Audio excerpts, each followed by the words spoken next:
Tag-ulan na naman. Sa tuwing may malakas na ulan, marami na agad sa atin ang kinakabahan. Hindi dahil sa ulan, kundi dahil alam nating maaaring bumaha. May mga lugar na ilang oras pa lamang ang ulan o ilang minuto, lubog na agad ang mga kalsada. May mga pamilyang nagmamadaling ilikas ang kanilang mga anak, ang kanilang mga gamit, ang kanilang mga sarili. May mga negosyong nawawalan ng kabuhayan. May mga estudyanteng hindi makapasok sa paaralan. At may mga manggagawang hindi makapasok sa trabaho.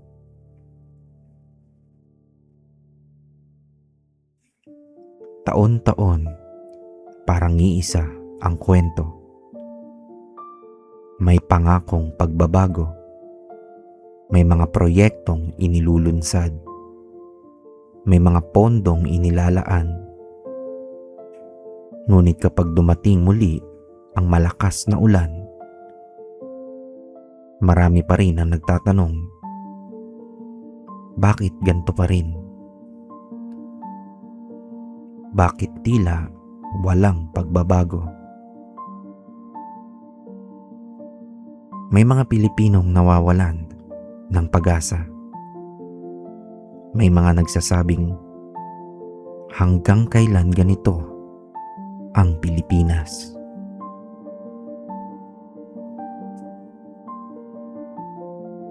Hindi lang baha ang nagpapabigat sa ating bayan. May mga balitang tungkol sa katiwalian.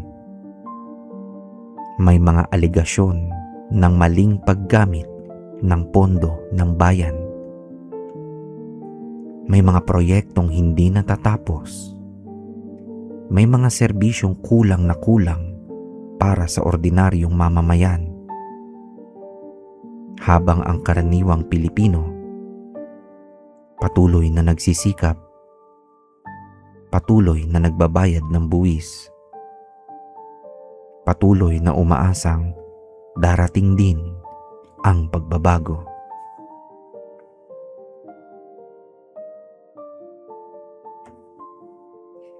At habang nangyayari ang lahat ng ito, nakikita rin natin ang walang katapusang bangayan. Mga magkakaibang panig, mga argumento, mga batuhan ng paratang, mga debate.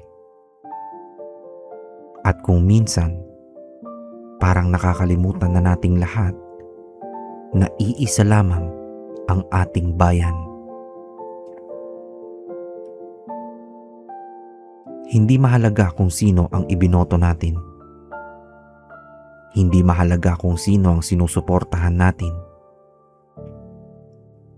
Kapag umulan, pare-parehas tayong nababasa.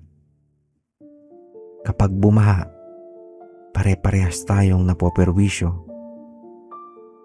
Kapag may trahedya, pare-pareho tayong nasasaktan. Kapag naghihirap ang ekonomiya, pare-pareho tayong naaapektuhan.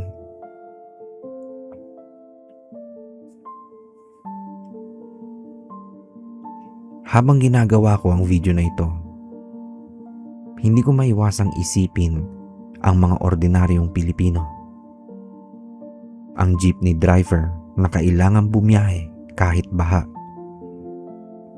Ang tindera na umaasang may kita kahit umuulan. Ang estudyanteng tumatawid sa baha para lamang makapasok. Ang OFW na malayo sa pamilya pero araw-araw nag-aalala sa balitang napapanood. At ang bawat magulang na gusto lamang ng isang ligtas at maayos na kinabukasan para sa kanilang mga anak.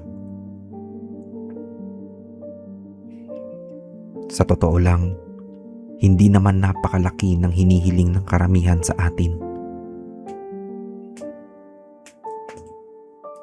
Hindi tayo humihingi ng marangyang buhay.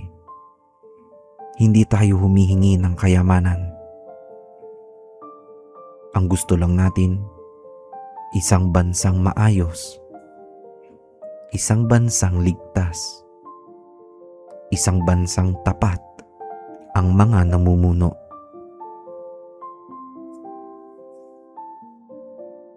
Sa Kawikaan chapter 29 verse 2, sinasabi dito,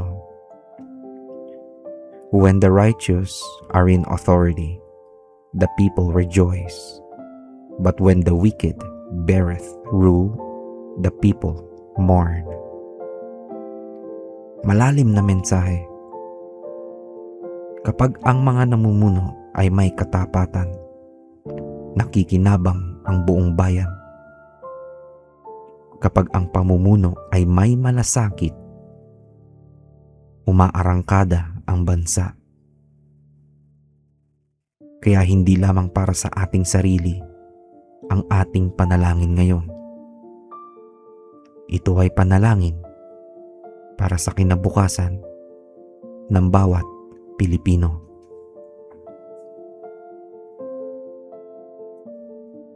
Ngayon, gusto kong mag-alay ng isang panalangin para sa ating bansa, para sa Pilipinas. Manalangin tayo. Panginoong Hesus, itinataas namin sa inyo ang aming mahal na bansang Pilipinas. Kayo po ang nakakakita sa bawat sulok ng aming bayan. Nakikita nyo ang bawat pamilyang nawalan ng tahanan dahil sa baha. Nakikita nyo ang bawat manggagawang nawalan ng kita. Nakikita nyo ang bawat batang hindi makapasok sa paaralan. At nakikita nyo rin ang bawat Pilipinong unti-unti nang nawawalan ng pag-asa.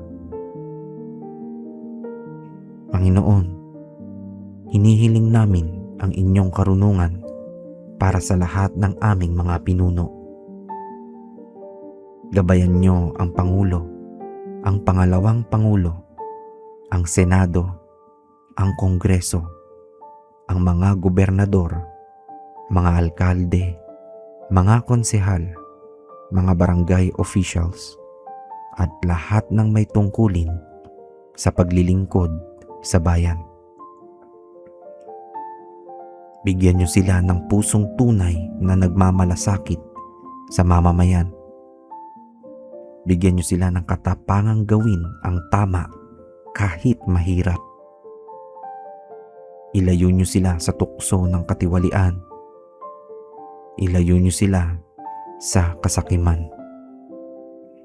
Ilayo niyo sila sa paggamit ng kapangyarihan para sa pansariling interes.